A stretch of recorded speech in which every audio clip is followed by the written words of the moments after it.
Welcome to the Kickin podcast. Today we are joined by Alan and Jeanie Mebane for an episode entitled Engaging with Nature and Adjusting to Change.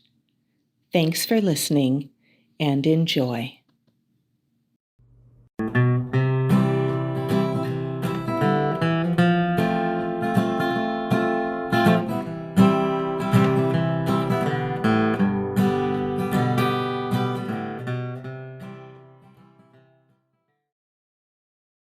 Well, I'm Alan Mebane. I'm Jeanie Mebane, and you will at one point need to know, I suppose, how old we are. I'm 87, and we have been married for, 67 years? 66 years, according to my 66 years. according to my Okay. arithmetic. Yeah. Yep, I was only 21. I'm 88 years old, so I'm still a little bit older than Jeanie. So I've been really excited to ask you some questions because you've balanced career and family while maintaining a marriage for so long. How has that balance worked for the two of you? Well, a little teetery at times, I'm sure, on the balance beam, but really quite well. We both have enjoyed the opportunity to live and work with national parks, which we did for all of my career. And that took us to some challenging places. And we seemed to adapt and enjoy the opportunity and make the best of it. We made friends wherever we went and have good memories. And it was probably most demanding on Jeanie, who had to be the mother of our three children at the same time. And I was off having fun and doing my job. And will you talk a little bit about your role with the Park Service? Well, I got hired immediately as my first permanent job as a park naturalist, a ranger naturalist. And if that conjures up images of running around hugging trees and taking care of bunny rabbits, I will have to kind of explain it because the Park Service has its own jargon. Maybe I'll start with just explaining what the Park Service is all about. It was created by Congress to manage all national park areas, whether parks in name or battlefields or cemeteries or recreation areas or national monument, whatever. A huge system of national parks.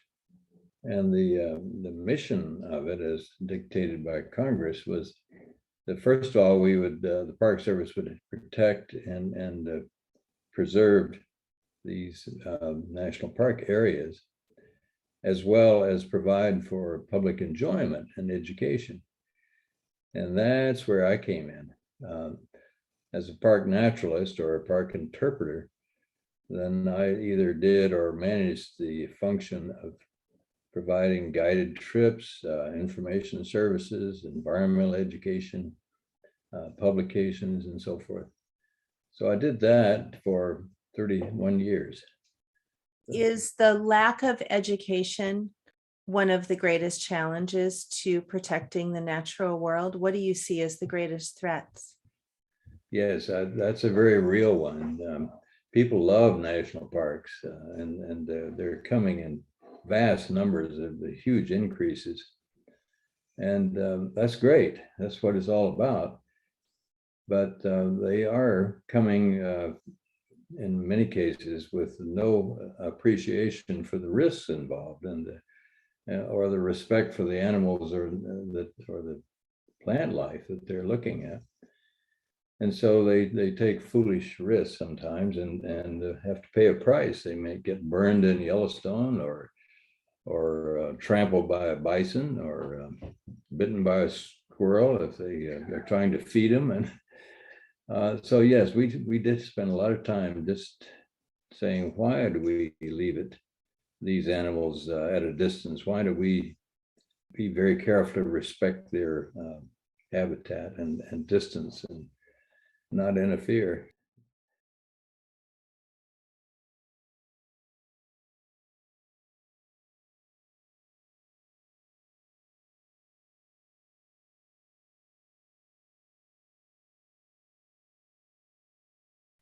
Didn't you live very remotely at one point? That's true, we did, and a place called Lehman Caves National Monument, which is now part of Great Basin National Park. We were 5 miles from a little town that had a post office and a tiny little store, and that was it. So we were 90 miles, I think it was, to Ely, Nevada, which is where we had to go for everything else. And this was in the early 60s. There were no electricity except what we could generate to light the cave for tours, and any leftover we could use in our little trailer that we lived in. We lived with a 2-year-old and a baby in a 22-foot trailer that far from town. And we loved it. If we heard the generator running, then we knew we could have lights. So I'm curious, was there one of you that enjoyed living so far out and the primitive style of living? Did one of you enjoy that more than the other, or did you both take to that lifestyle pretty easily? I think we were pretty even. Yeah, I think we reinforced each other, and we did enjoy it. And to this day, I still prefer living in a small community and I'm not comfortable in big cities. So, and I have no trouble being out by myself, just looking and enjoying. There were challenges there. It was before paper diapers. We had to have cloth diapers and getting the laundry done. And finally, the superintendent allowed us to put a washing machine in the public restroom. Will you share a little bit about your career, because it developed at that point as well, right?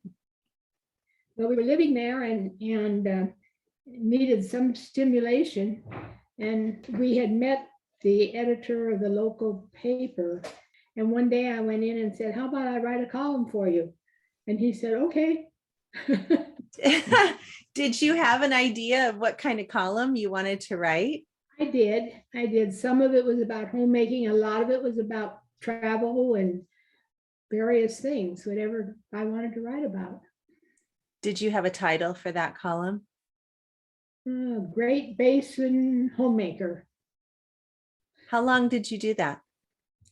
Well, as long as we lived there. And while we were there, I thought, well, I could expand this. So I went to Utah and said, "Would you like a column?" And so I started sending it to them too. I called it something different in Utah. Had you been a writer by education? Not really, but I always liked it. And they were just receptive everywhere you went. So I finally expanded it to Nevada and Utah and Nebraska. So I was almost syndicated. And I think in Yellowstone, you were writing for West Yellowstone. Oh yeah, and then I too. started doing one in Yellowstone too. So then when did you decide to start writing children's books? Well, the first book I wrote was after we were retired. Alan was retired. And we were living in Jackson. There was a marsh there where I was working at the time for the Forest Service. And I enjoyed watching it. And I started taking walks out for people who came as visitors. And so I wrote, the first book was called At the Marsh in the Meadow. That was the first. And then Capstone Publishing, which publishes educational books, contacted me. And I wrote 4 books for them: Animal Hibernation, Animal Migration. And then they asked me to write 2 books that I knew nothing about: ice fishing and pheasant hunting. But what I discovered is that fishermen and hunters love to talk about what they do. So yeah, that is true. The theme of your books has been around wildlife. It really has. The natural world, right? Yes. So this is something that's in your heart as well. Yes. After Alan retired, I worked at a couple places for the Park Service, because at the period during which he was there, they did not allow spouses to work for them. Now they encourage it.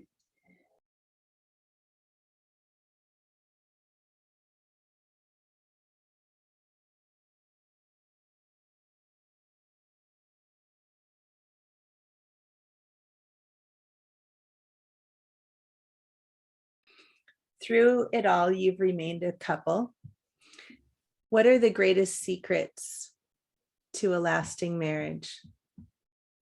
Do we have any secrets? Oh, yes, I just never told you. Well, good fortune. We have been very fortunate. And I was just thinking about that a little while ago that, let's see, now I've been enrolled in the School of Marriage for 66 years, and I haven't been kicked out yet, but I've flunked some courses. I've had to retake some things. But so far, so good. I'm still learning. But we both believed in the same You things. never graduate from that college. And we both believed in the national parks and so forth. I think had I been a city girl who wanted to live among skyscrapers and so forth, it would have been more difficult. Oh, yeah, we would But have. we both believed in the same thing. And I think that's the main thing. That's true. What are some of the greatest life lessons you've learned along the way? I guess that Have we learned something? you try to be tolerant, not only of each other, but every other person and type of people we become in contact with. We have come in contact with a lot of different people, a lot of different, Cultures, yeah. cultures or beliefs. Were you taught to be tolerant and accepting and understanding and open-minded? Or was that something that you learned as you went and supported each other in along the way? No, in my case, no, I was not taught by by my elders. Just developed that on my own, I think, is by our moving around and living in different parts of the country. Any last wisdom that either of you have to share with our listeners? Gosh, it takes a while for me to come up with any Once, thought of wisdom. when I was at some stage, I went to sort of a leadership training camp, and the saying there was, it's a mark of leadership to adjust. That's true. And you've been very good at adjusting and still are. It's a mark of leadership to adjust. I like that. Yeah. And I was thinking when you were talking earlier about tolerance, one of the common messages I hear is that we just lack exposure sometimes. That's Yes, probably right. true. And Yeah. so when you've moved around and you've had different experiences and you've allowed yourself to experience different cultures, different types of people, different beliefs, different styles, and exposed yourself to that, it allows for more conversation to recognize that there are good people everywhere in the world. There are. Right. And I think it's important to recognize it in ourselves that we don't have all the answers and we're not necessarily right. So hear what somebody else thinks and consider it. Don't reject it out of hand. It's great advice.